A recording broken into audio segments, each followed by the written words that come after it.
Hi there, and welcome to another episode of The InEVitable. This is MotorTrend's podcast about the future of the car, the future of mobility, the fact that most cars are going to be electric in a couple of years, the fact that if they're not fully electric, they're going to be electrified. They're going to maybe drive themselves. Maybe they won't even have a steering wheel. I am joined, as always, by my co-host, Ed Lowe, Mr. MotorTrend, as I like to call him. And today we have a very unfortunate guest. We have... poor guy, Mr. Eric Kendricks, and I just say that because as a lifelong Packers fan, he plays middle backer, inside backer for the Vikings, and he went to a school out here in L.A. Very small, unknown school, has a very sad-looking bear as their mascot. Ed went to USC, Kendricks did not, but anyways, I met, he's actually, it's not even really fun to make fun of him because he's such a nice guy, but I met him at a car show in Miami for the F1 race, and we started talking. And I've met a bunch of pro athletes, and usually they're like, yeah, I like cars. You go, oh, what are you into? They go, oh, I got this Restomod Chevelle. It cost me $1 million. And I'm like, oh, that's very nice, sir. Right. But this guy, I'm like, what are you into? And he's like, I have a GT3 RS 991.2. And I'm like, you're talking my language. And I think I immediately, then I knew I was going to text you. And I said to him, hey, what do you think about EVs? You know, and he goes, just because some people really have a strong reaction the other way. And he goes, oh, I love him. I think my next car is going to be an EV. And then he also told me he had a 4Runner. So I was like, this guy's perfect. Let's get him on the show. And guess what? We got number 54. Number 54 from the Minnesota Vikings, Mr. Eric Kendricks. I did a bunch of research on him. Fascinating guy. Obviously has huge skills as a professional athlete. He's one of these physical freaks. I am hopeful we'll talk a little bit about that. Yeah, undersized for his position, but not for the awards he's won. Right. And the number of tackles he makes every year. So anyways, without much more ado, let's get number 54 on, Mr. Eric Kendricks. Well, welcome to the Lion's Den, Mr. Kendricks, because you're sitting with a very big Packers fan, and... We didn't disclose this, did we? USC guy. Oh, man, that's two. I know. He's like two strikes. He's like, I'm out. I will say, because I haven't told the story of how we met, but I met you in Miami at the F1 race at Victor Carrillo's party. Okay. Shout out to Victor, cool. Yeah. PR guy, ID agency, long time. Good friend of ours. Good friend of ours, big time car guy. Consulted on the original Fast and the Furious. Everybody claims they're a consultant. Every single person in Los Angeles who's over the age of 50 is claiming that. First. But despite being a Viking, I thought you were really cool. So that's why you're here. I appreciate it.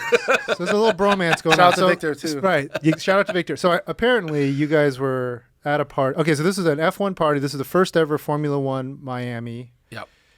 You were just there? I just showed up. Victor invited me. I showed up. Did you have tickets to the race or just showed up for the party? I went to the race as well. Okay. But I went with Byron Jones. He plays for the Dolphins. Okay. So I met him too.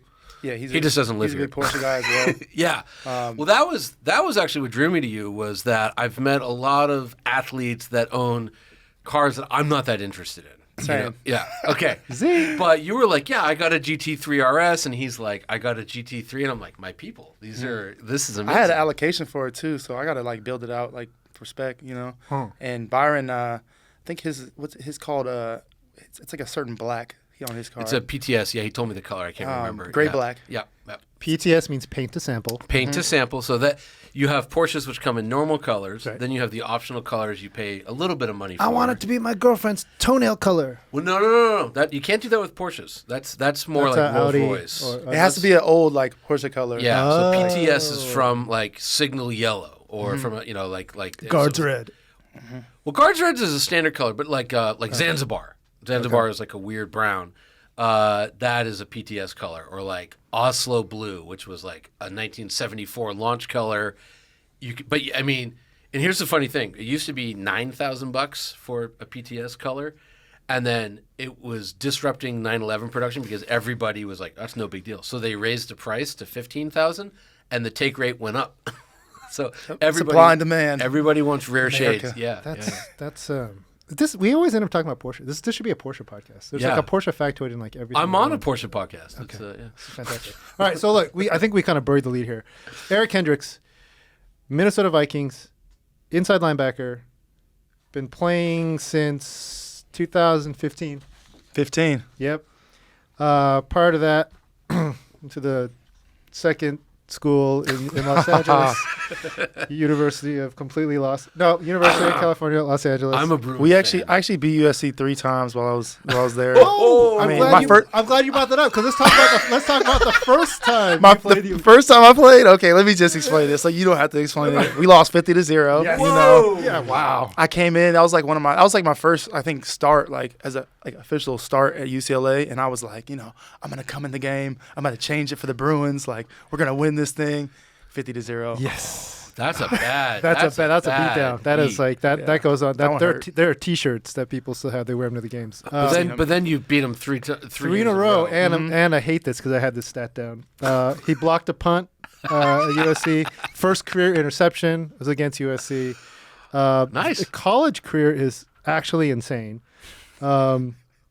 2012, 91 solo tackles, which was number one in NCAA. In case there's pro fans here, you play a lot fewer college games. Yes. Like 91 tackles in a college season is crazy. It's insane. Yeah. And that's fewer than 2014, which he did 101 solo tackles, also number one in the NCAA. The craziest part about that is, Wow. according to your Wikipedia page, that was good for second team All Pac-12. Yeah. I was like, how's that even possible? That's like the story of my life. I've been like kind of sliding under the radar, but it kind of paid off. Like, I got the Buckets that year, so it kind of like Right. overshadowed The Dick Buckus Dip trophy. for the nation's top collegiate linebacker. Yeah. And you're an All-American, drafted second round, 45th overall in the 2015 NFL draft. The spike on UCLA is so weird. Well, and then the Vikings. crazy, Anyway, but so I'm going to ask you. So, do you think being overlooked? It says it's kind of you were saying it's the story of your career, because even though if I'm a big guy, I sit next to you, I feel like a medium-sized guy. But for an NFL linebacker, your stats say you're 6 feet. I feel like you're taller than that. I'm 6 feet. Okay, and it says you're 232. I'm 245, so I have a hard time looking at you seeing 232. But like, because that's undersized for a middle linebacker, Definitely. or inside linebacker. I feel like there's been a time where we had this guy named Xavier Rhodes on our team. Oh yeah, And I remember he was a beast, And I remember one time in the off season, I came in a little light, and he probably came in a little bit heavy, but I remember our weights were like exactly the same, and I'm like, this guy is, he's covering like the best receivers in the NFL, and he's at corner, and I'm playing inside, and I play a physical position, obviously, but yeah. it just shows you how big people are in the NFL. Right. Sure. If you're watching this in video, like I've always said, oh man, I read some of the stats on these guys. I'm like, I'm 5'11". I'm like a buck 80. I could play. It might look like that too, by the way. Like Yeah. we're sitting this way. I got big hair. He's got the big hair. This guy's like lower the leg portion. That's slightly different between like Yeah. he and I. But little again, I mean, let's I'll believe your stats. You're 6 feet, 230 some pounds. But you're going against like linemen, offensive linemen, which I've been around a couple of them, and like these are like 6'4" to 6'8" nowadays, and they're Easily, always 285 to 3. How much? 20? What are they getting up to now? 330, 340, depending on who it is. Yeah. But the crazy part is like, you give these guys a basketball, like they can go hoop. You know what I mean? They can like run. They can like. I went to college for 1 year with Larry Allen, who was a guard. Probably they say maybe the strongest human that ever lived, but definitely the strongest. I've heard that as well. Yeah. And he was like one of those. He was a freak. He was like probably 6'6", like probably 380, and he was just another size. He was like XXXL. But I'd see him walking around campus, and he looked like another species. Like he was so big.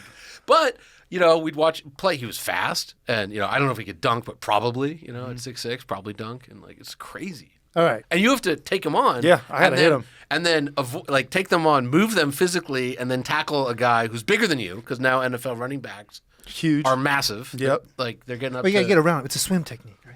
Something like that. Yeah. All right, that's my extended football knowledge. Let's go back. okay. Before UCLA, you are a product of Herbert Hoover High School, Fresno, California, home of the Patriots. Yes. Is it, were the colors red and white? No, Or they white, weren't. blue? They were green, like gray and white. Okay, interesting. Yeah.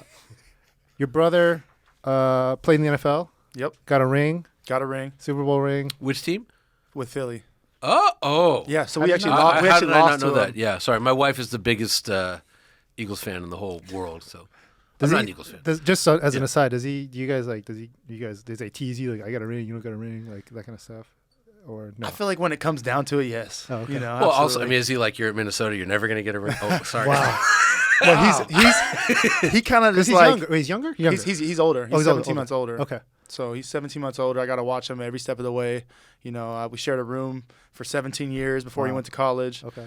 So it was kind of like I got the cheat code like kind of in front of me. Interesting. From his perspective, you know. Right. From my perspective. Well, but you kind of both got it from your dad, right? Your dad was a UCLA running back, and he set had a season.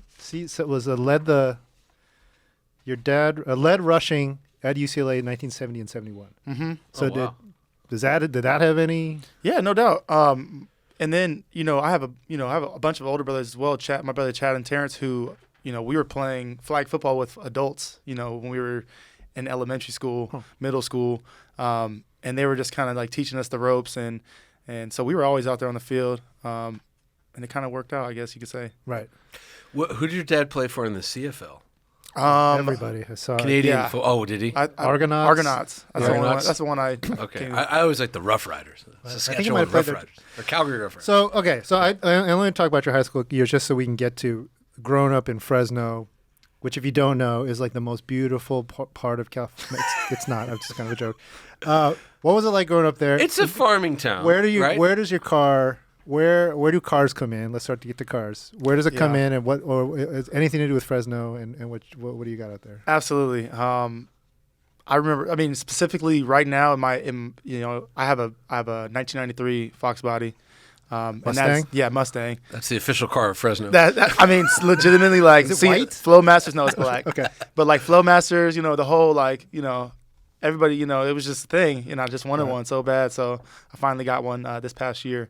But I remember just going to. I remember in high school, right when we got our license, every Sunday, we would go and we would just cruise up and down Blackstone, and everyone was either parked in the parking lot or in the parking lots or driving up and down playing their music, and it was just there's nothing to do in Fresno. Just nothing to do. Like we were just cruising around. But for people who don't know Fresno, if you've seen, aging myself a little bit, but American Graffiti, George Lucas's first movie, what do they do? And he grew up in Modesto, and it was supposed to take place in the Modesto, Fresno area. I think they shot it in Petaluma, which is north of San Francisco. But anyways, they drive around up and down the main strip cruising in their cool cars, and they stop and they get like hot dogs and ice cream. honking at the girls. So I fell in love with it, and I felt like nothing's really changed. I still do the same exact thing on the weekends and everything. Was there any street racing going on back then? No, not me personally. But yeah, I remember there's like right where I lived at, it was like obviously when the Fast and the Furious and stuff was coming out, there was a park around my house, and it was like a mile long. So there was like two sides of the park. So we would hear at late at night, we would hear cars just going up and down there all the time. Right. Man, this guy's born in 1992. That's why I'm just trying to figure this out. Like when he said that's not as bad as those other kids. Yes. We had some kids that were like, where do you see yourself in 20 years? And we're both late 40s, and this woman's like, oh my God, I'll be 42. I don't know. Will I still be alive? Come on. But no, hang on. So when you said Fast and the Furious, yeah, you were young. I was very young. That was like you were like first movie came out in 2003? 2? 3. So you were like 10. You were like 10, 11 years old. Yeah, but Too Fast, Too Furious was my jam. Oh, for sure. Like I was a Fast and Furious guy, but Too Fast and Furious, that was like why? Too Fast, Too Furious. Why, it was the R34, like jumping over, like anytime me and my brother played, like we were just like. We try to emulate R34, that. The Nissan Skyline, the one previous to the one that's out. Or GTR. Yeah. GT, yeah, Skyline GTR. So I'm sorry, how you end up with a Fox body? Like, did you like? Were you just? Did you like everything? Import cars? I like Hondas. I like all We should that. talk about the cars he owns currently. All right. We'll get there. We'll get there. Okay. So, all right. So young guy driving around, influenced by Too Fast, Too Furious. What'd you take your license test? Wait, real quick. He's not that young. We're just that old. Yeah. Okay. All right. I took my license test in a Mazda 6. It was my mom's. Nice. Okay. Yeah. Nice. And passed the first time. Okay. And Same. the written first time. Very good. Serious about it. I also was one of those people who like. I got my license as soon as I could get my license. Perfect. Same. Which you were like permit at 15 and a half, license at 16. I did it like a week after I was supposed to. Same. December 10th was when I got my permit because I was born May 10th. Yep. It was just perfect. Needed that freedom. Yeah. Okay, Yeah. so took your license in your mom's Mazda 6. What were you driving around in high school? I had 1989 Mitsubishi Eclipse GS. The one that, the seatbelts, you close the door. Yeah. Close on you. Hey, that's not bad. And my older brother Chad had it before me, of course, and he got it before my brother Terrence. So it was passed down through the brothers, and he had spilled a bowl of chili in the passenger seat. So there was I had to get through the bowl of chili before I started actually driving in the car. I had to like clean the seat out, and that was my baby. 89. This is the first pop-up headlights. Those were cool cars. Those were good cars. Yeah, back then Mitsubishis Automatic. were great. Manual? I had manual. Oh yeah, no, back then Mitsubishis were legit. I mean, they were, Yeah, and there was a bunch of them in the Fast and the Furious. So right. It was Yes, very this cool is car. this was the pop-up air headlight one, not the one that was in what's it? The second gen. Paul Walker's car, the green one. Right. Okay, 10-second Eclipse. so that's the one that you drove through high Which, school. by the way, never really happened. Right. It's movie magic.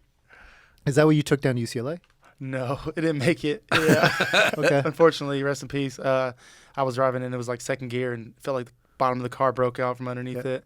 And then I got a Scion TC. Okay. Oh, Manual as well. Uh-huh. So I went on the press launch for that. So again, now I feel old. can I tell you something? I went on the press launch. Oh no, it was the second gen. I was gonna say I did too, but I went on the second gen of the TC. Of the TC. Second gen TC. Yeah. Where they really talked about the back seat for some reason. Right. Those are big. Did you like that car? Love that car? it was cool, man. I mean, obviously, like we had a budget. You know what I mean? It was salvaged. Okay. It was sweet though, It had something wrong with the wheels at first, so we had to get new rims and tires. So I got some black rim wheels on it, So I was feeling good about it.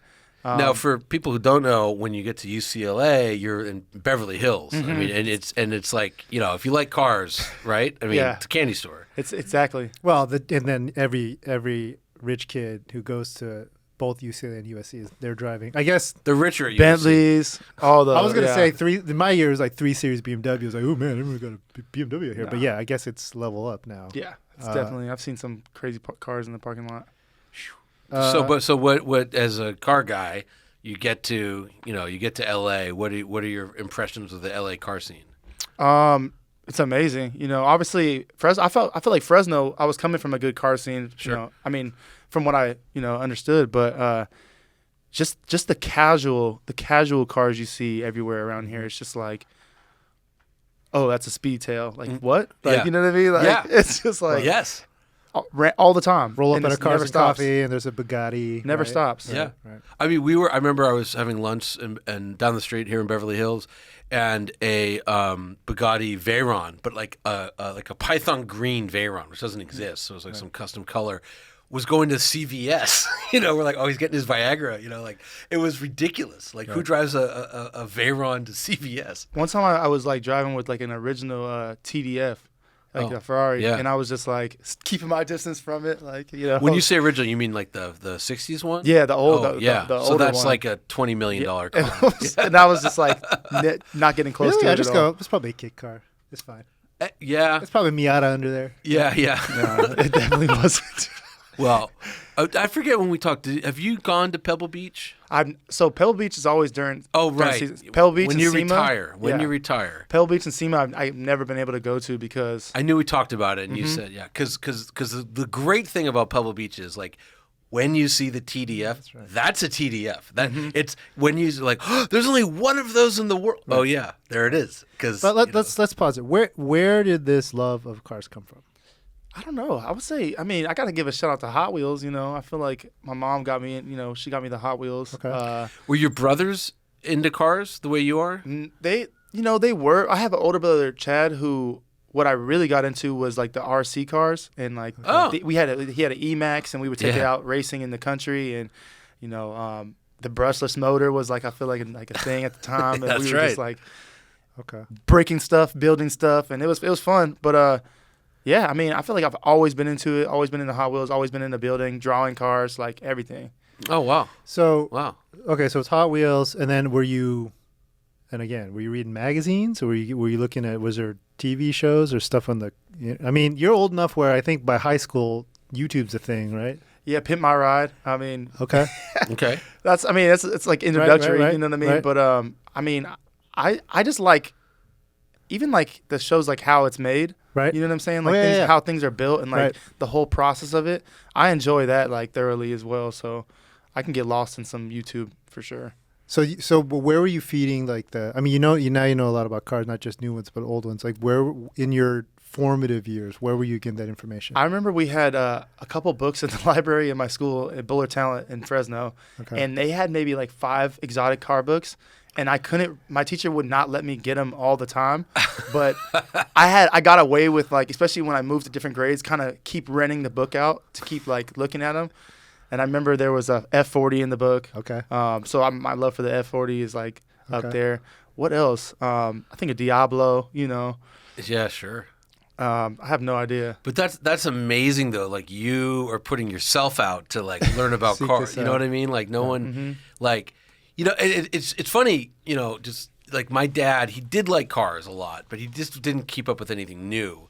And so for me, I would ride my bike down. Remember Crown Books? There was a books chain before, Barnes and Noble called Crown Books, and I never thought to go look in the books. I would just go to the magazines, and there was Car and Driver, Road and Track, Automobile. Never read MotorTrend, of course, because Right. Who does? but yeah, who'd read that? But but that was what I would I'd go 3 times a month, knowing the magazine only comes out once a month. But maybe I got lucky. Maybe there's and I had like one other friend, but I grew up in Thousand Oaks, and he lived in like Orange County, so I'd only see him like once in a while, and he's the only other person I knew who loved cars. And so it's funny though, like just like how you do that. And I remember my elementary school library, they had a monster truck magazine, and that was my Gravedigger. Well, no, Gravedigger wasn't even a thing. It was was Oh, mine. it was Bigfoot, Bigfoot, and the Barefoot. OG. Yeah, Bigfoot and Barefoot. That's basically it. There's 2. Actually, Gravedigger is one of the. Mine was OGs. Gravedigger, Maximum Destruction. Okay. I forgot what else. Yeah, no, Gravedigger was like not quite. This would have been like 1983. Okay. You know what I mean? This was like Bigfoot, All right. Barefoot. I want to get to your Caught current collection, or whatever vehicles are like super important to you. But I'm very curious. So you have a successful career at a small college in Los Angeles, and then you get drafted very high, second round, 45th overall. Which is pretty amazing. Pretty amazing. So Yeah. I didn't see the specifics, but I'm sure it was an amazing contract signing bonus. What was this? What was a draft splurge? What was the? Yes, great What question. were Ed. you? Good question, Ed. What were you? And then how early? Actually, what did you not buy? What were you like? Oh man, my ticket's about to get punched. I'm gonna go buy this. Oh man, no, I should buy that. You're like, what was that process, and where did you end up at? What were you looking at? What did you end up with? I was looking at a couple things. This is 2015. So 2015. Okay. Mainly, to be real, I was looking at an STI because I got drafted to Minnesota, and I was like, Ah, I'm gonna do Subaru WRX STI. Hey, I'm gonna do resale value. I'm gonna do all-wheel drive. I'm gonna So do. you're So a I actually practical wasn't. guy. I'm very practical. Okay. I'm very That's like. wild. I know, right? But hey, wait, STIs are great. Bentley, Let's Bentley- not discount- Bentley's coming all-wheel drive too. Hey, but let's not hey, he's a practical guy. I'm a second rounder. You know, it wasn't. I wasn't one of the big checks guys. You Oh, know. come on. But That's fair. No, that's fair. There is a huge, NFL minimum wage it's not low, but it ain't like first round draft pick. Second, for people who don't know football, there's like, 2015, 6 rounds, 7, 8 rounds, 7. 7. 7 Yeah. rounds.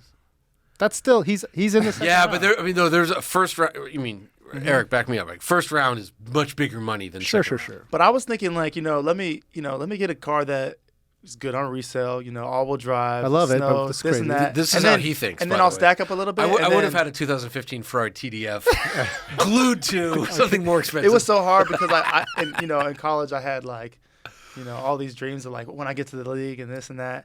But then, I got there and I was like, let me just, I ended up getting a Jeep Wrangler because I was I had never driven in the snow and I was like, a real California boy. I want to get something big and like, so I feel a little bit protected. And all-wheel drive, Jeep, cool, resale, cool. What did you get, Wrangler? I got a Wrangler, Okay. a Wrangler. which are, by the way, incredible in the snow. So. Mhm. Right. And then And then when Wait. Is this a product of the what is that the rookie where they sit you down? the symposium. They have all the lawyers and stuff talk to you about being responsible with your money. I would say it's a little bit of that, but also it's a little bit of me being in Minnesota. I feel like if I would have got drafted somewhere else, I would have definitely bought a different car. Did your brother tell you anything like avoid these pitfalls? So that's another thing. My brother got a ZL1 coming out of when he got drafted. Camaro ZL1. Camaro ZL1. Which great car, but not crazy. Great in the snow. No.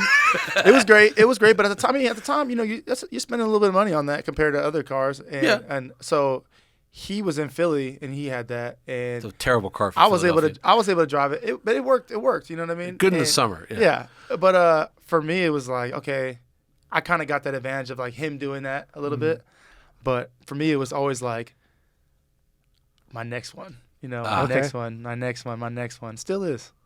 So what was what replaced the ST or the Jeep? What replaced the Jeep? It was RS7. Okay. Audi. Yeah. RS7. This is the A7. If you know an A7, so I'm trying to explain for the podcast. 4-door hatchback, but the RS7. So it goes there's an S7, right? And there's an RS7, which is a twin turbo V8. Oh boy, I forgot that one. Was you got the performance? RS7 performance. It was okay. So 5 something horse. 520 horse. Yeah, something like that. The performance comes with a Akrapovic. What is it? Akrapovic exhaust. Akrapovic, yeah. It's so hard for me to say that. Yeah, I can't say it. But it's I think now, because you would have had the last gen, the new gen, I think it's up to like, it's whatever the RS6 is. So it's 590 horsepower. Yeah. Yeah. So, yeah, nice car. It was great. It was a great daily, I loved it. But then I traded that one in for the GT3 RS. Oh, now we're talking real cars. Now, what year is this? When I got GT3 RS. 2019. Okay, so it's a 99. It's a 991.2. Yes. Manual? No, they don't come in manual. Oh, that's right. Yeah, PDK only. But I had driven the 991, the first gen, and I was just like, yes. Yeah, but I will say, so there's a 991.1, which you remember that was the one that our friend Scott Evans slammed into the wall at Laguna Seca. Right. Was a sketchy car. Yes, shout out to Scott. It was a sketchy car. The .2 fixed everything. Dialed. It's twice as good. Has Apple CarPlay too. Just a small thing. Small thing, big thing. Important. Very important. And that's like your daily in Minnesota? No. I have that out here. But we should tell people you live out in the valley, right? You live here, yeah. I just have 11,000 miles on it, so I've been driving it. Okay. Love to take it to Malibu and Angel's Crest and stuff like that. Okay. And you've been to Good Vibes, right? You've been up to the I have been. Yeah. So the Good Vibes Breakfast Club is a little car thing. Locals we do. Cars and coffee. I've been there a couple times. No, there's coffee. We bring coffee, donuts. Yeah. Okay. I missed you because I go all the time, but I'll see you soon. Yeah, we'll run into each other up there. Yeah. So wait, that's the GT3 RS is the LA flex car. What's the Minnesota? You got something up there? So I have my grandpa's Dodge Viper up there right now. I have another car that I haven't really mentioned it yet. Whoa! Back. Whoa! What year Viper? The scary kind, the 1995, the OG SRT, the original RT10. RT10. Mm-hmm. Oh, so that's the second gen. Because the first gen doesn't have a roof, doesn't have door handles. That's the first gen. You have a first gen, 3-spoke wheel. No, 3-spoke wheel. It has no door handles. Red? You can reach inside. Yeah. It's black. Oh, you have a black one. It's Let black. me see the exhaust scar on your leg. Oh, yeah, no. Hey, every time I get in, watch your leg on the exhaust. Watch your leg on. So we're very good friends with this gentleman, two gentlemen, but Chris Theodore. So Chris Theodore was the head of engineering at Chrysler. So he engineered the Viper. And then Tom Gale is another one of our good buddies who was the designer. Right. And I've talked to Chris. Gotta get you, if you come to Pebble, you'll meet Chris. But I've talked to him about the Viper and the development and working with Bob Lutz and the stories. I'll tell you off the air some of the Lutz stories. They're amazing. Do you love it? I love it. Really? I want one so bad. I love it. It's great. It's honestly nobody has it, and I kind of like cars that kind of are like that a little bit. Mm-hmm. And I think most people wrecked them, to be honest. Right. And I think Chris told us a story that when it was the pace car for the Indianapolis 500. Carroll Shelby drove it, but they all drove down in their Vipers from Detroit to Indianapolis. On the way back, his engineering team wrecked 3 of them. Yeah, Just see? a little bit of rain. So you have it in Minneapolis. I have which Minneapolis is and the worst weather in the country. When I got it, so it was my grandpa's, and I kind of grew up with him knowing that he always had it. And my dad would always be like, this car's gonna be yours one day, this and that. And I would kind of like, didn't really believe it. And then I went to visit my grandpa in Illinois, and I saw the car in the garage. And at this point, it was sitting for years. Had rats all in it, and it was flat tires. And I was, they said, "Oh, it's gonna be yours." I'll say, "Hey, honestly, like, don't tell me that unless, you guys really mean it, because I'll bring this car back to life." And I'll that take was care because of it. out of all your siblings, you were the car guy. Yeah, and Okay. I didn't, it's not like I was asking for it, but they kept saying it, and I'm like, hey, listen, like, this car will be taken care of if it's in my hands. And this past year, I've gotten to work on it myself. I got underneath it myself. When did you get when did you get the car? I got the car in. Oh, you're already in the league. Yeah, I'm in the okay. league. I'm in the league at this point. It was honestly 4 years ago. Okay. Wow. So and since then I've literally been working on this car. Like, Is it red? it's black. It was black. Oh, black. Yeah. I've been working on this car for the past 2 months. Like myself, we took the dash out, we redid the dash, oil filter, fuel filter. You should meet Ralph. Oh, yeah. Yeah, the current head of design at Stellantis, at formerly FCA, formerly Dodge, he was the guy at SRT when they did The 5th gen. the fifth and last gen. And But he's- he Those also- are going crazy right now. Yeah, well, ACR. but he also ACR. raced Vipers in Targa, Newfoundland, which is this crazy race, one of the hardest core things. But Ralph, he's told me stories about hitting crazy bumps, getting airborne in a Viper, But the 5th gen is pretty good. Yeah. So yeah, First gen, the rear view mirror is like in the worst spot of like, it's in the middle of the windshield. Like, Right. It's the craziest car because again, like we're gonna make this V10, which absurdity for the time it came out to make a U.S. V10 sports car. 8.3 liter. It was 8 when it came out. Yours is an 8 liter. And then so not only that, we're gonna have 3-spoke wheels, which is bizarre. But that was kind of the era. But then, no roof, no door handles, no side glass, right? There's no glass. No glass. And one of the crazy things is So there is a bikini cartoon. top, It's a but there's no cartoon. glass. what I've had to deal with a couple times is the car's died and it was dead when we got it, and you have to take the rear wheel off to replace the battery. Yes. Yes. Like, you have to take the whole wheel off, so it's like you have to get it up. Right. It's a whole process. And it's funny because that car when it came out, I think it was 400 horsepower, right? And I remember I did the first test of the Gen 5 Viper. So I'm like, I'm going to look up the MotorTrend review of the first Gen Viper, 400 horsepower. And it was C. Van Toon wrote it, who was your predecessor, Right. editor-in-chief way back in the day. And he says something to the effect of like, I've never, flown off an aircraft carrier on an F-18, but I imagine that it's a very similar experience to launching the Dodge Viper, which is laughable Now, because it was such a crazy thing when it came out. But you said you had another. That's a flex. You had another car up there that you. Yeah, I'm not. I haven't talked to anybody about it yet, so I'm gonna you want keep to it hush. make Nope. some headlines? No. Okay. But It's a Mary Kay. Well, Corvette. let me ask you this because I tend to avoid Minnesota. What's the Minneapolis car scene like? it's it's dormant for a lot of the time, Yeah. clearly. Right. But the first really nice day this past year, it was like shut down. Like, wherever they had the cars and coffee, there's like people hanging out of the parking garage structures, like multiple lever structures. Like, it was crazy busy, and they're out. I saw a Sherp the other day at a Twins game. Those Sherp is the Russian. the tanks. Yeah, It was like a tank, it's got the giant paddle wheels. They're Actually, those make sense in Minnesota. Right? That's like frozen lakes, or if you fall into the lake, it floats. Yeah. So you're the car guy of your family, of your extended family. Are you the car guy on the Vikings? There's a few of us for sure. Okay. Daniil Hunter's another big car guy. He has a great collection, and Patrick Peterson is a big car guy as well. Yeah.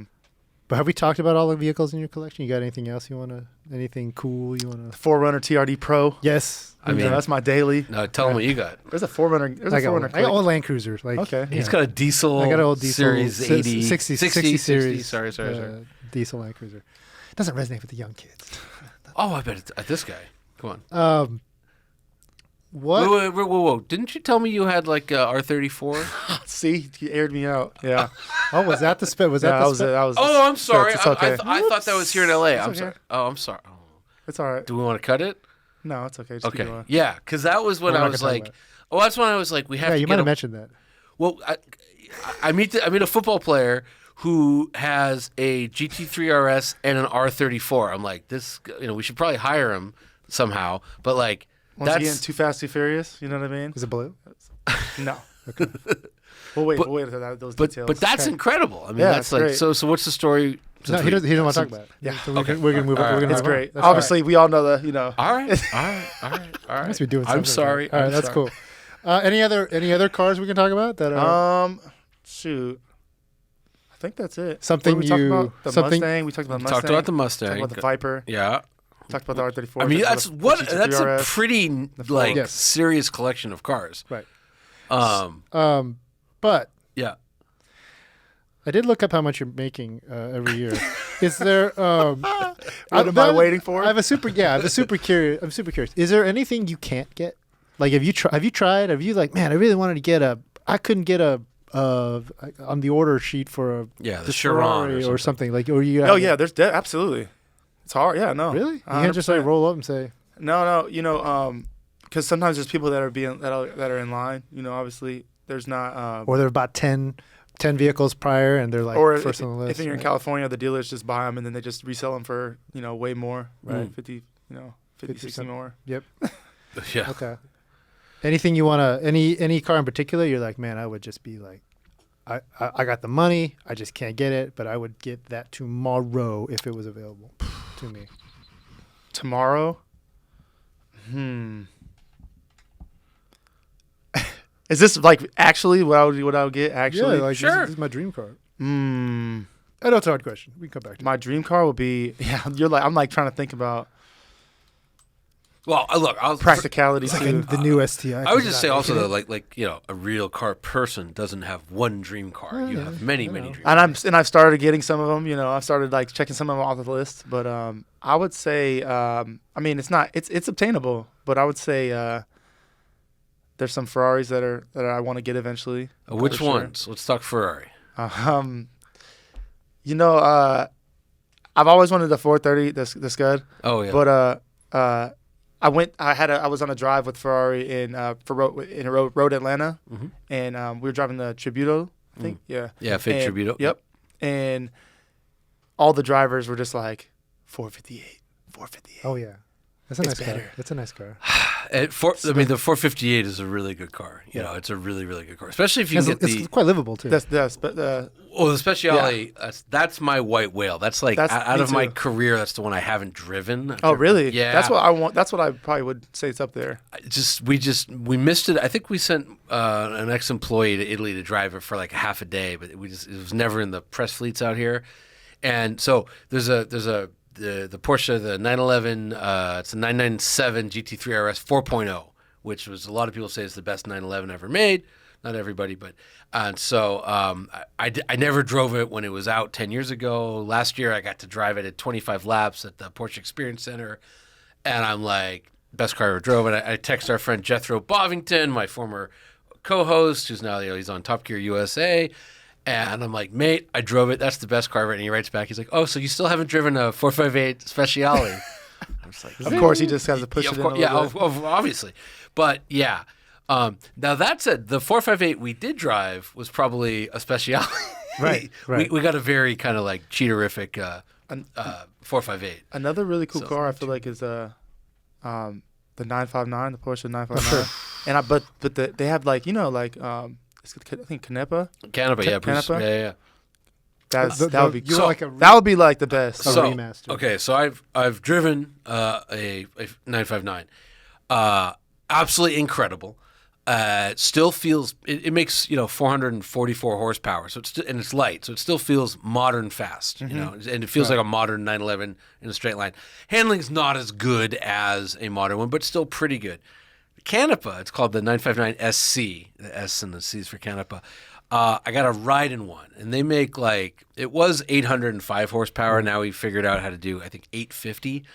And, it's on the 80s suspension. And so when you shift gears and accelerate, the nose goes up about a foot because it's just making so much power. It's squatting down. And I drove, what's his face, the guy that owns WeatherTech and McNeil. Yes. Dave McNeil. I got a ride in his, and it's Viper Green with the best Cohiba brown leather interior you've ever seen because they do everything right. The other thing they do, just to geek out, it was on 17-inch wheels because that was big in 1986 when it came out. Right. But there's no good modern tires for 17. So Canepa got in touch with whoever made the magnesium wheels and said, could you reproduce them a size up so they're on 18s so you can get PS4s or PS Pod Sport Cup 2s. And so it has modern grip, modern...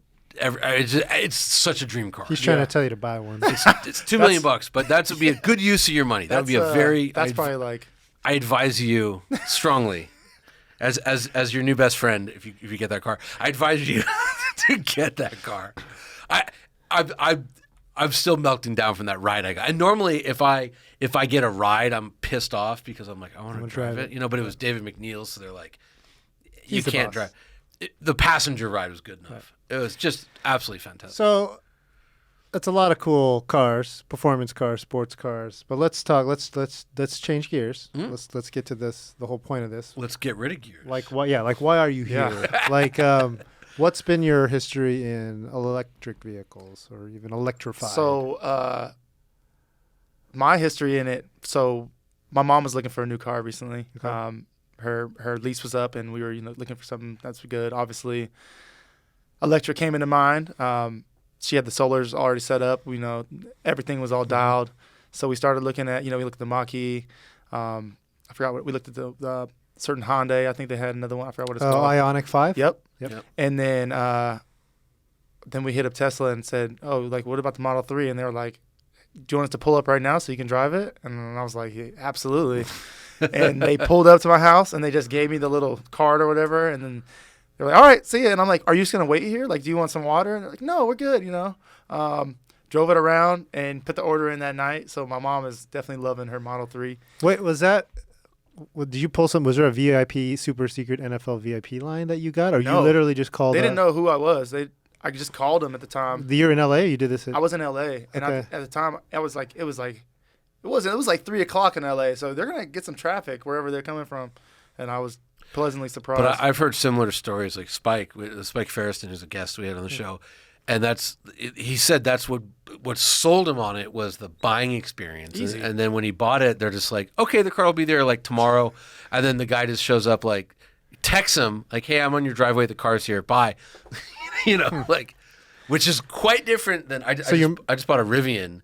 And quite a different experience. Yeah. See, I'm looking for. I'm ready. I'm ready to get in the game, but I want something that's going to be, super unique. I've looked at obviously the e-tron RS. And I really like that. Nice I had the Audi before. I was kind of like, okay. I would say, if it wasn't for its small range, that's the best electric car I've ever driven. Because now that's a stat. It matters. It matters about range. And I argue the other way. Because you think you're going to come home and plug it in anyway? Yeah, well, how far are you going? You do more than 200 miles in a day? But but hang on, you say that, but I did a thing where I did a little road trip to Morro Bay with my kid. Yeah. And it's only 120 miles, and man, did everything go wrong. And that's what I was telling you, I pulled up to a charger that was in the Audi nav system, and the cable was gone. Somebody just ganked the cable. You know what I mean? So it was I had a 5-year-old and 11% battery at night. You know what I mean? It's this is no fun. So the charge anxiety is real. Yeah. I'm just saying. As a former Audi owner, I think that's the best handling Audi that's not an R8 ever made. I think it's gorgeous. It is gorgeous. It's wonderful to drive. It's fast. it's just. But I can't wait until they go on the used market and they're like fire sale because nobody wants to buy them because they're this perceived like the range is too short. And then meanwhile, my daily to work. Yeah, you drive 1 mile to work. 2 miles, but that's it. Like that would be that's the ideal use case. Yeah. Well, no, the Taycan as well. Same. Like, Yep. It's the same. It's Exactly, the same thing. exactly. But you drove Rivian. You were telling I me did. recently, and So I drove the what's it called, the R1T. Yeah, that's the one I got. Yeah. The truck, and I'm not a big truck guy. Like I'm not too big into having the bed in the back. I know, right?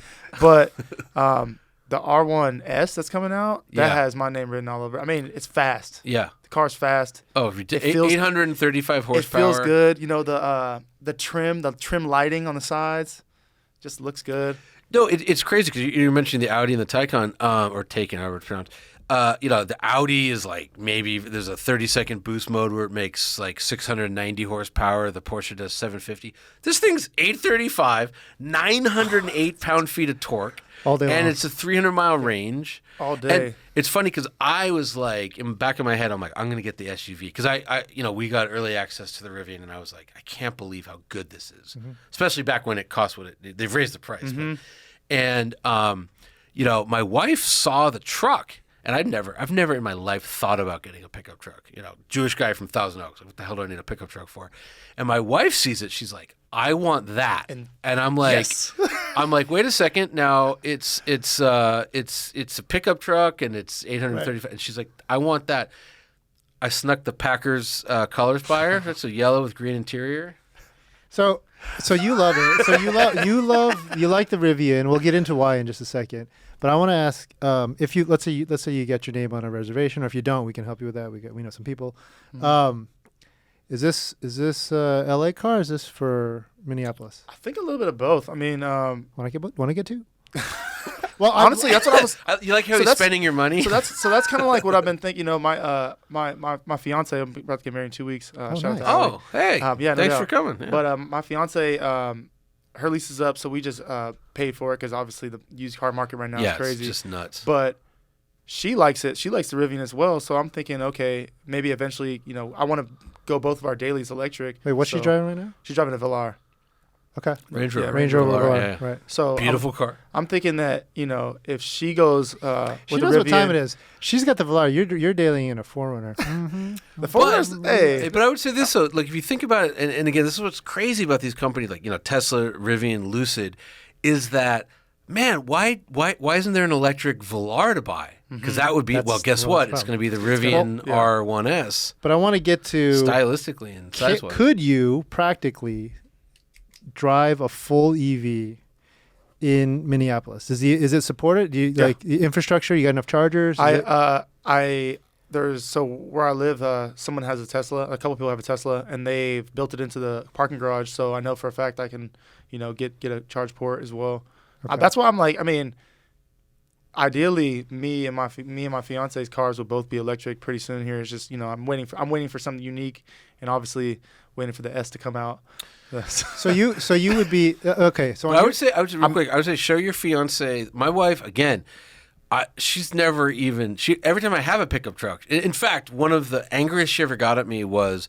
It was during our Truck of the Year thing, and I brought home an F450 dually, right? So the biggest vehicle on the road, and our car was in the shop, and she had to go somewhere, and so she had to drive the F450, and she yelled at me for a year about how horrible it was. She hates trucks, too big. When I gave her my old WRX wagon, and I'm like, "What do you think?" She's like, "It's too big. I hate it." This thing, she loves it. And like the first, we've only had it a couple of days, but she drove it when she was leaving. She called me. She's like, it's big.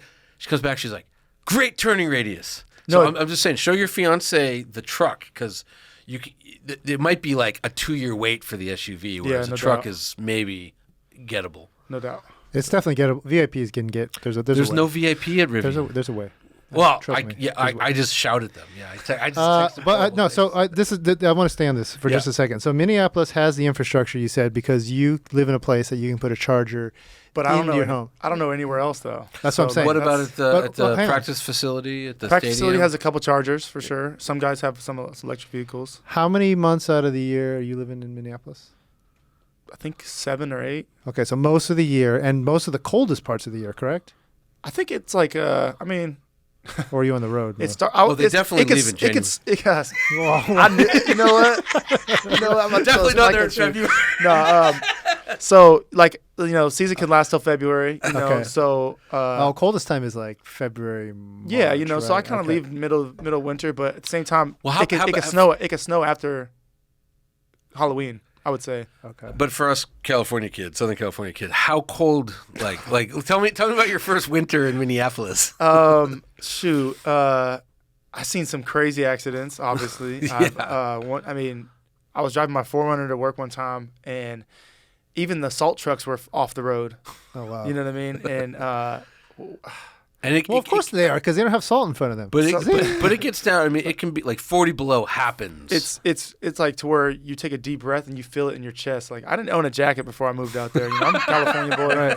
Right. I was hoodies only. Well, no. Right. So, but what we're getting at is this is feedback we get a lot from our readers who are like, oh, you guys are going to EVs. Yeah, You don't in talk LA, about that's you don't talk nice. about the cold. You don't talk about what that does to the battery, what it does to the range, what it does to, like, you can park a car if you park the car and you don't plug it in overnight, it can lose half. Yeah, It can use 10-20% of its. But you're range. probably going to be garaged. Yeah. And then I'm sure I don't know at the practice facility, but if you can plug in, it'll be okay. Mm-hmm. Okay. But then you do other. I mean, But then they are all-wheel drive as well. You Yep. know? Yeah. So One of the best systems. 4-motor. First ever. I would say the Rivian, 4 motors. sometimes during winter too, I go around the parking lot, and obviously, guys don't have their Blizzak. Shout out to Bridgestone, by the way. I'm a partner with them. Guys don't have their Nice. winter tires, so I walk around and see some tires, and I'm like, you got to change your tire. Like, Right. don't walk around. Hey, your tires and for, because they're coming from Texas, they're coming from Florida. Sure. And, Yeah. You guys think they have 4-wheel drive, and they don't understand that the Right. tire is like probably the most important Right. part of the piece. Because But the the compound- only thing that matters It actually, is. yeah. The compound is engineered to work at a certain temperature that the Well, normal summer tire. Not only that, like Blizzaks are little spikes on them. Sure. You know, that's, So, I was going to ask this, but I thought we maybe could cover it. But this is a good time to ask you. What else is in the what are your teammates driving? I have a teammate. Irv Smith got a 4x4 neon green G-Wagon. Okay. the big boy. oh, the 4x4 Yeah, squared. the Brabus one. Yeah. Like the highlighter yellow. Yeah. Oh yeah. Oh, I like Yeah, him. so that thing mobs in the snow. Did tell him the new one just broke cover yesterday. Really? Yeah. So and it's even nuttier. Yeah. Yeah. But I ask you because right now this podcast will be out well after this is done. But I caught a social media post after the NBA Finals. I think it was out of the Golden State home game, and they showed basically all the players coming out of the garage and what cars they were in, and it was like, as you'd expect, it was like Mercedes-Benz AMG GT. There was a Bentley. There's a lot of those. Yeah, there was a bunch of Range Rovers. G-Wagon, Mm-hmm. and then all the coaches were driving Teslas. Okay. Like, it's California. Like, I think Steve Kerr drove out, or someone's like a Model S, Model Y. Similar, like, players are flossing, coaches are a little more conservative. There's some players who just got they just got their Chevy, their F-150. Okay. And they're just very conservative. Other players, they have the Urus. The Lamborghini. yeah, the SUV. DBX, things like that. I mean, hey, those are both great. So. Yeah, there they are.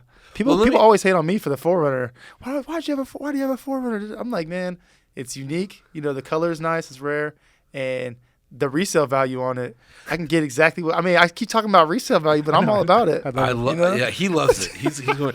Well, let me ask you this though, and I know that NBA players are more height limited than NFL players, but who's got the better car culture, NBA or NFL?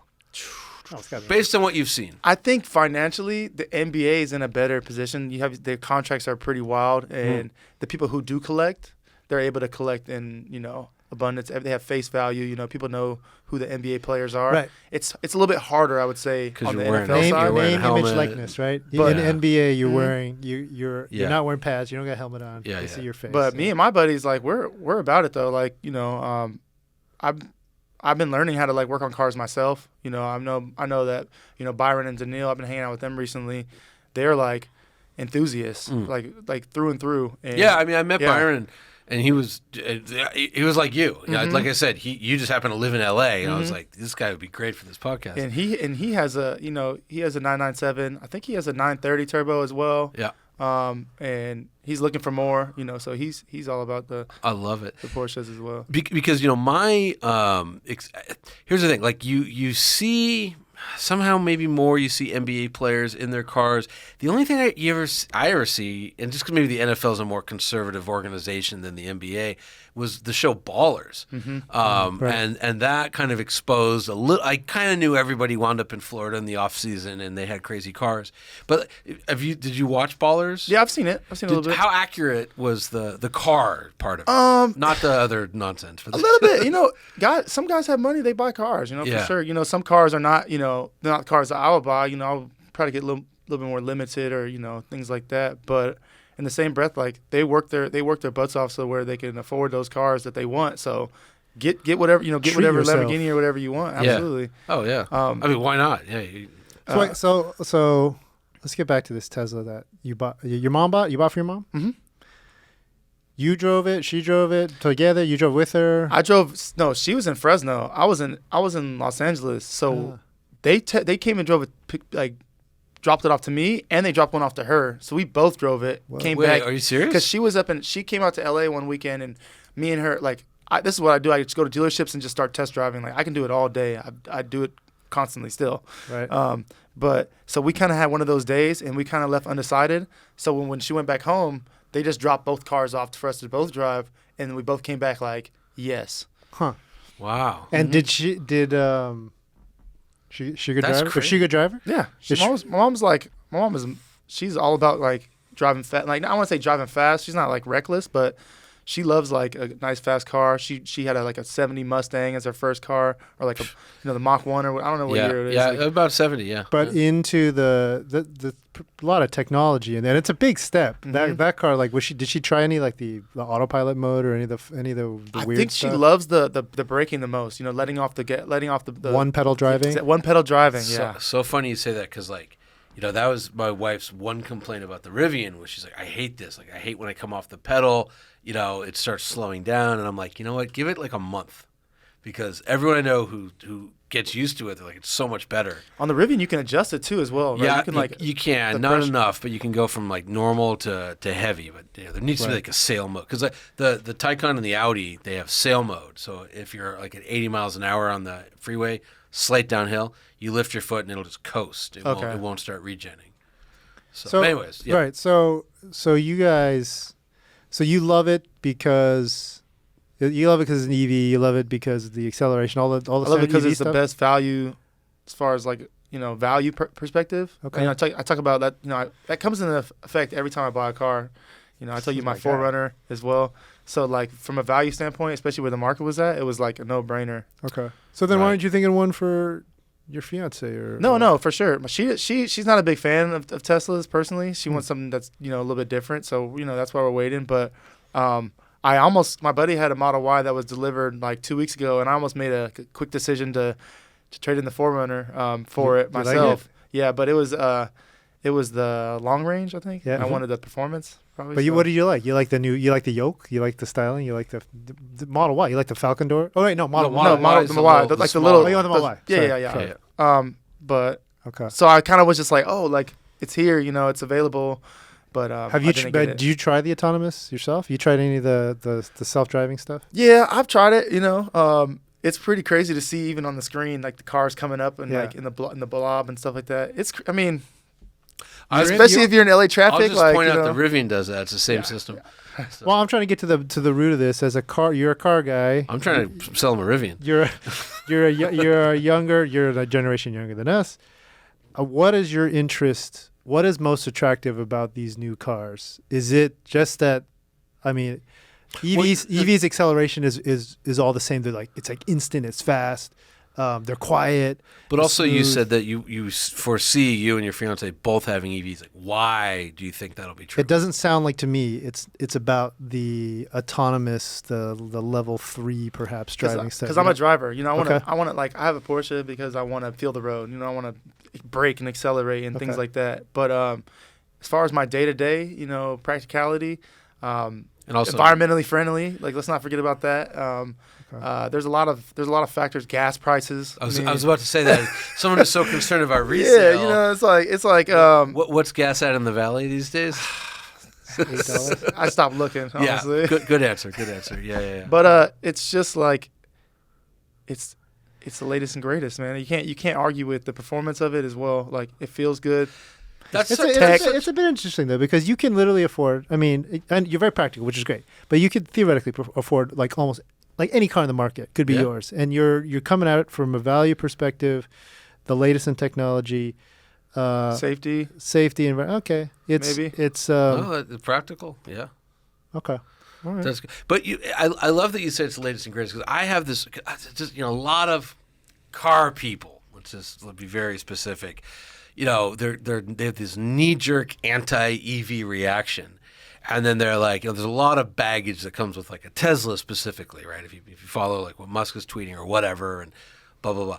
But like, I've just been telling people, so our SUV of the year this year was Genesis. Was the Genesis. There is an electric version of that, but then our car of the year was the Lucid, and our truck of the year was the Rivian. And I'm always telling people, like, when they're like, oh, like I hate EVs, I'm like, if you could see what I've seen, if you could experience what a Rivian actually can do, what a Lucid can actually do, like, you would be so excited, because like a Lucid is like modern, like an R35 GTR handling with twice the horsepower, and can go 500 miles on a charge, and has a beautiful interior, and is comfortable, and is quiet, and doesn't use gas. I mean, it's insane. No. And if you're like, and for me, it's like, okay, thinking next, okay, if you're into the old style of cars, you want an old school, and you want to, let's say you want an old truck, like, those are some of the best like EV swaps like to do, is the old trucks. Like, they can hide the batteries, lots of room. It's just like, it's just gonna be like my Fox body. Like I was underneath, working on it, doing whatever to it, and it's fun, it's great, it sounds great. That's like one of the main important things. But me thinking down the road, I'm like, man, like, just how I worked on this car right now, like, imagine if I just like EV swapped the Fox body, like, it would be just as cool. It would be like, it would still look sick, and it would be. You might get some death threats. But absolutely. Okay, all right. So let me that'd ask be you. super cool. Me being able to like actually drive and experience the electric now, it's kind of like, it's inevitable. It's just like. Oh, you made Ed very happy. It's inevitable. Well, it is. I mean, that's the whole point. Well, let me. And now I'm all over the place. Yeah. But you keep talking about the Fox body, and you're working on it. You're 30. You're about to get married. You got this. The Fox body is like your toy. Like, you wanna. That's been the funnest thing I've been driving lately, for sure. When you say you're working on it, what are you doing, and where are you getting your information on? Where are you learning to work on it? So my buddy Carter in Minnesota, he is 22 years old. Okay. His first car was a Fox body, and he's LS swapped it. Okay. And he knows pretty much everything about Fox body. He races them and things like that. Okay. And he's been working on cars since he was 10 years old.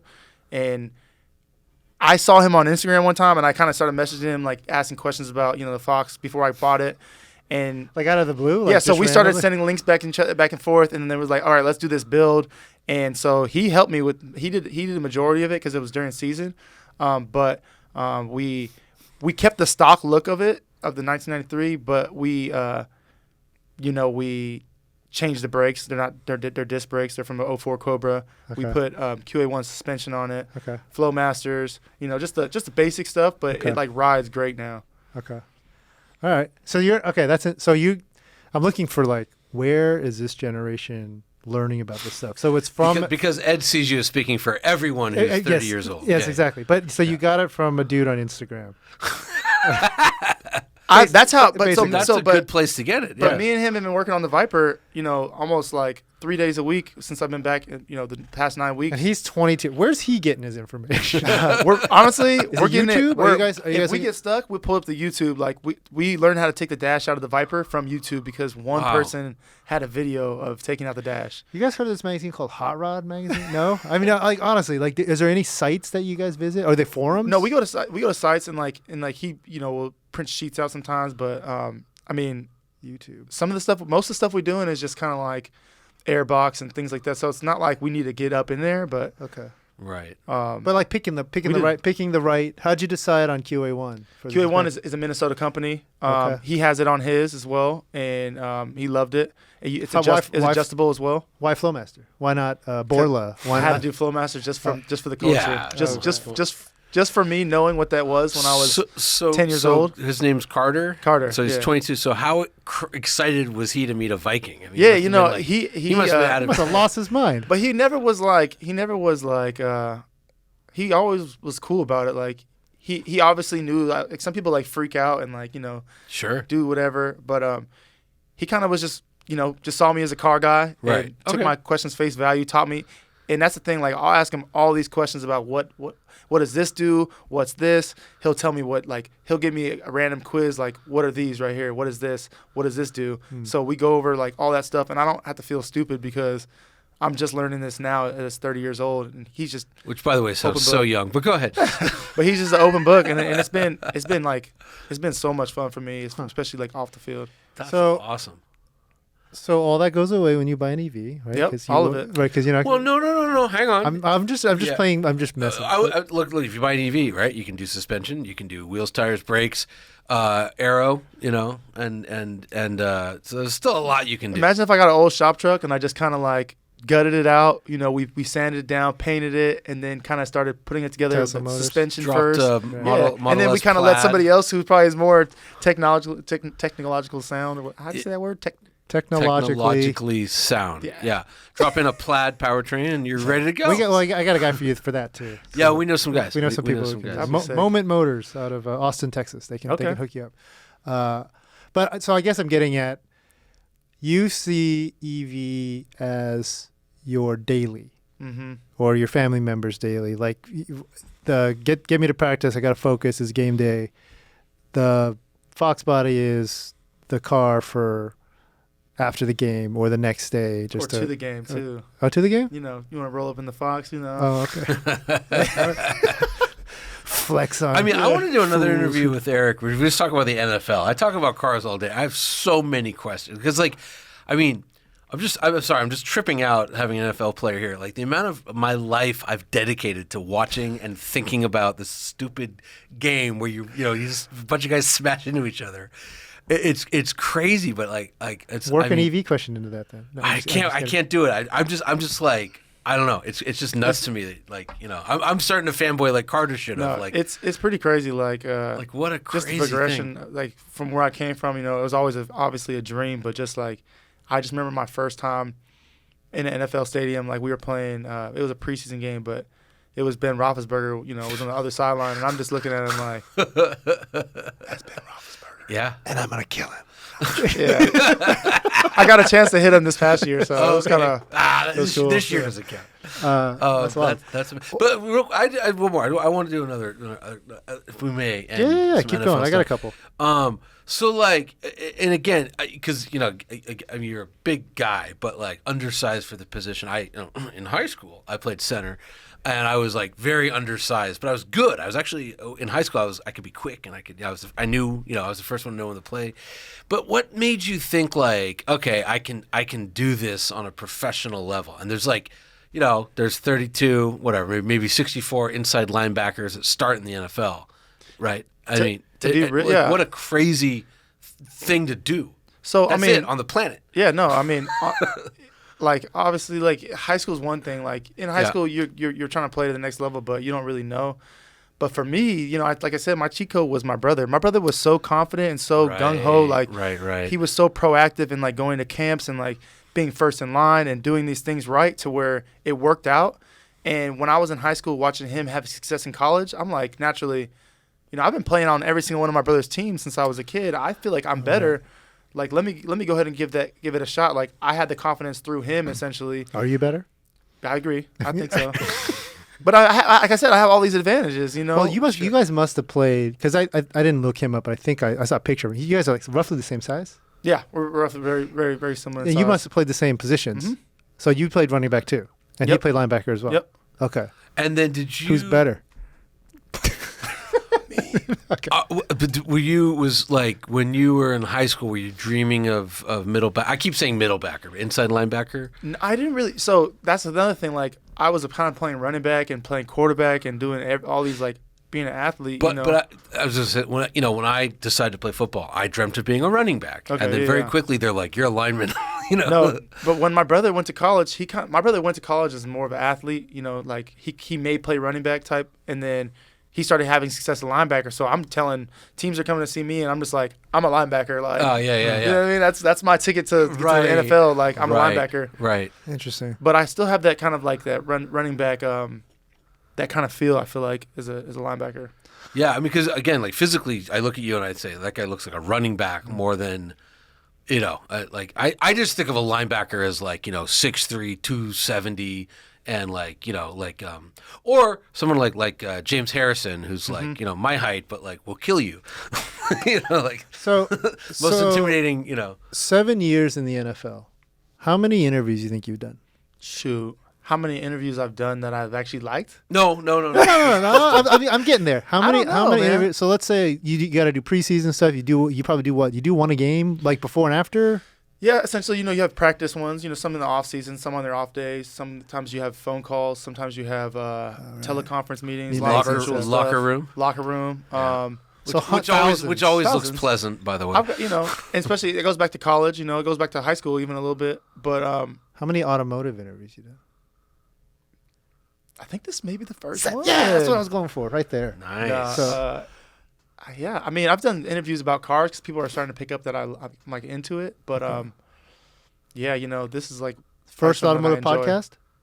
Is this first automotive podcast you've done? No, I've done a podcast not about cars though. So this is. But first auto podcast. Oh yeah. Oh, First auto yeah. podcast. All right. So Yeah, no doubt. All right, so let's do this because we're getting the high sign here. It's gone over an hour, but we met Miami F1 race, so making a two-parter. What'd you think of the race, and how excited are you for Vegas next year? I'm excited for Vegas.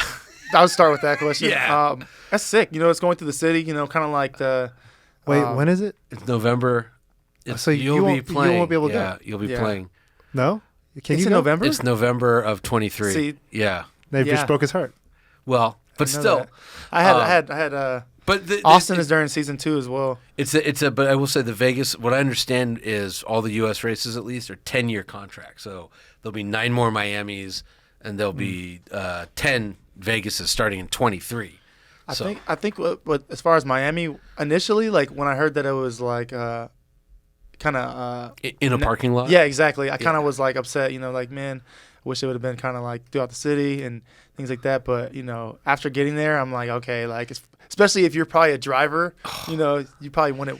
It was. I talked to a couple drivers, including Vettel, because I was there with Aston Martin, and they all seem to really love the track, which is rare. That's the whole point, right? It's like a better surface than probably in the city would be. Oh, yeah, but there's that one little kink. It was like turn like 13 through 15. They all hated that. It was like an uphill, blind, blah blah, slow first gear.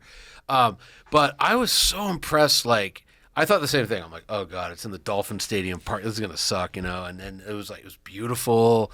It was just cool. It was like a great. But you liked it? Yeah, I like that one. I don't know what turn it is, but the one they kind of come out, whip, and then hit the big turn around where the yachts were.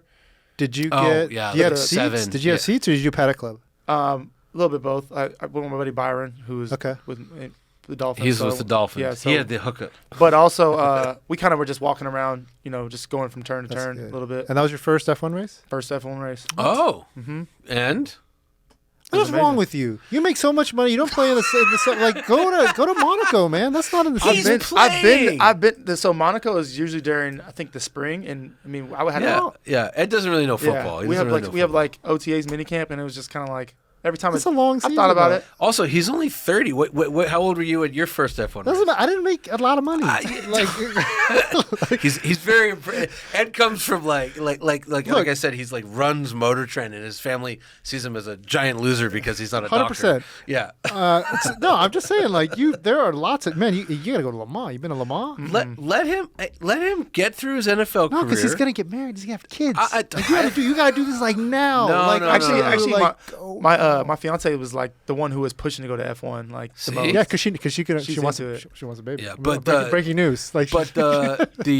But anyways, the Vegas race I just think is going to be the wildest, craziest, coolest thing. Because what I've been to a bunch of F1 races, and what blew me away about Miami was like the pulse of the city was like so into the fact that there was a race there. And then fast forward, I went to with my wife. We went to Vegas for the weekend. Happened to be NFL draft. Couldn't even find a hotel room, and I'm like, "What's going on?" They're like, "It's the draft." I go, "Yeah." They're like, 2 million people showed up to watch the draft," and I'm like, "If 2 million people show up to watch the draft, 100 million people are going to descend on Vegas for the race." Maybe. I think that it's going to be wild. It's going to be off the Even chain. and it's like the just hook. like Miami, like you're going to come to the city not even to go to the race as well. Yeah. You're just going to come Well, to enjoy all the right. buzz. Oh, it'll be We are insane. so far off topic and over time. No, we're talking about no, but I cars. do want to. And those are hybrids. I'm curious. Those are hybrids. I'm curious. Is your F1 interest native? Did it come? Is it like something you've been really interested, or did it come from Drive to Survive? Definitely. I would definitely say it came from Drive to Survive, but hear me out. I don't watch any sports, period. Okay. I think it's hectic. Okay. I get away from sports. Okay. I love cars. I love, driving. But actually physically watching my attention span is not that. Okay. So, yeah. That's So, where I'm but at. you love Drive to Survive. You Drive to Survive, cool. But that's when my fiance was like fell in love with that, and that's why she's like F1 races. She wants to do it all. that is the secret sauce about this expansion of Formula One, and why. And now America is excited and interested because and America does everything bigger. Right. Just So- forget about Monaco, which is like Well, okay, but I do want to say, Oh, okay. like you got to go to Le Mans. Just put it on the calendar. Yeah. Because if you're getting married in 2 weeks, you're gonna have a kid in 2 years. I'm just saying that right now. my wife and I waited like 5 years or 7 but years or something. go, and because you're this, all the Toyota guys are gonna hear this podcast and be like, this guy drives a Toyota just won. For the 5th year in a row. They will hook it. I will help make it happen. Just you gotta go ride. Because it is the best race. I talked about 2 Toyotas too. I talked about the Scion as well. Right. that I had, right. So Good. hey, I got some skin in the game for sure. So I will just I rarely do, but to agree with it, yeah, Le Mans. I mean, first of all, on one level, it's 260,000 drunk British guys all vomiting at 4 a.m, which is great in its own way. But it is a nutty race, and like I think endurance racing is like the coolest form of motorsport. Like F1's cool, but it's 90 minutes, 24-hour race. And I remember when Weber was driving for Porsche, I'm like leading the race for 23 hours. Last like hour, 20 minutes to go, car fails, and they had a camera on his face, and like he's had this career of like disappointment at Le Mans. It was like one of the most emotional, crazy things I've seen, and it's a great race for a reason. Did you have? It's historic. It's been at the same track the whole time. Did you have good access? I mean, you had paddock and Paddock good Club. seats. Did you do a pit walk at F1 and you got to see all that stuff? You got to see all that. Le Mans is because it's so long. They just stop caring. Like you show up at like 3 a.m. They'll let you change a tire. Oh yeah, Like it's like you'll just. And the greatest thing is, you could go out there full pads and a helmet and walk around, and nobody would bother you at all because they don't care about your sport over there. They just I don't care. I tell this soccer. story all the time where Patrick Dempsey, who's a real big Porsche guy, so he was at Le Mans. He had a team, but he was also driving, and he's walking around with like security guards. He's got like his hat over his face. No one even cares about him. And meanwhile, like, there's Niki Lauda. Tom Christensen has won Le Mans 9 times, Mr. Le Mans. They're just wandering around. Derek Bell just wandering around. Yeah, big time car people. Huge. I mean, Le Mans legends. But I'll also say, Le Mans is great. Nürburgring 24-hour, which is a month earlier, even more fun. I want to go there. It's the drunkest, second drunkest. I haven't been, but the Bathurst 24 in Australia. They passed this is the best thing I've ever heard in motorsports. They passed a rule that you could not bring per person more than 24 beers. That was the limit. And the tall cans. For a day, right? So what did people do? They went a week before the race. They dug holes. They put more beer in the ground. And then during the race, they're like digging up their beer. Loophole. Because 24 beers isn't enough not for enough. one day. Right. Yeah. But the Nürburgring is insane. Like I was wandering around the forest. It's like Burning Man. Like they built like a structure. Then at like 3 a.m, they light it on fire. They're lighting each other on fire. It's like it's bedlam. It's so fun. It's so fun. Put on the calendar. Le Mans We'll get him going. It's spouse friendly too, to be honest. And The food- Pebble. the We can get him to Pebble. see during the season. Okay. When you So when you I'm trying retire. to give him races he can go to while he's off. You can. It's May and June. So Nürburgring is May and Le Mans is June. Okay. So it's doable. It's doable. Thank you for coming on to our podcast. Hostile territory. Sorry about our Hostile sports territory. allegiances. Your first automotive podcast. No doubt, after everybody else sees it, you're gonna probably end up doing the circuit. He'll probably get invited to. Does Farrah like football? I don't know, but Farrah likes car guys. Okay, so like you'll probably end up on all the rest of the guys because we broke you here first. It's been fun too. Like it hasn't even like I actually forgot that I was on a podcast. You know, it's not. I didn't, but you know, we were just chatting it up. Yeah, it's cars. I mean, we can, again, it's so funny because like I just love football, so I've been trying to like bite my tongue and we could do a whole football podcast, but I always love meeting car people and then exposing them to a bigger audience because we had you know who Reggie Watts is? He's the band leader on the Late Late Show with James Corden. So we had him on. We kind of exposed him as a car person.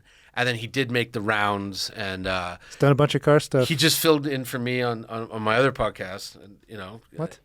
On Spikes. Wow. Yeah. And then he went on Leno. He did Leno's. Yeah, I did Leno's. He's done everything. But he called me about like a month after this, and he's like, I got to thank you. He's like, I know it's a different story in the NFL, but he's like, I always hid the fact that I like cars because I thought in Hollywood they'd like run me out of town. And he's like, I've met the coolest people in the car world, And What's crazy about that is like, especially when I first started getting into the NFL, when I, got the RS7 and things like that, there would be times where I would be scared to like maybe post it or share it with everybody else because I felt like I wasn't being humble enough or like, I was maybe being too flashy when it's just like, now I'm just like, no, this is actually like what I like. This is what I'm into. This is what I do on the weekends. Yeah. So I think about it before I go to bed. Yeah. That's what So now I just like, I share it and it's brought me to so many new relationships and stuff. And then you come on here, and we're just like, really? Like, let's get you into some more. Yeah, well, but I mean, and this as a I'm sure as a pro athlete, like everyone's there'll always be people there to hate you, like me, But the love you get from posting the Fox body is going to way outweigh the hate. Absolutely. Yeah. Right. Absolutely. Yeah. So Awesome. Well, Very thanks cool. again for coming on. It was a pleasure. We'll have you back. Let us know when you take delivery of your Ford Yeah. That's what I was gonna say. The The next Rivian. car, I'll probably let you guys know for sure. And we'll talk about the Japanese car you have. yeah, we can talk Support. about, and also if you need help with the Rivian, I guess Ed says Yeah, he we can can work hook you something up. Okay, cool. So Let me know. That's I have a story to tell you about that. Yeah. All right. Thanks, Cool. Eric. Eric Kendricks, thank you so much. Thank Thank you. you guys.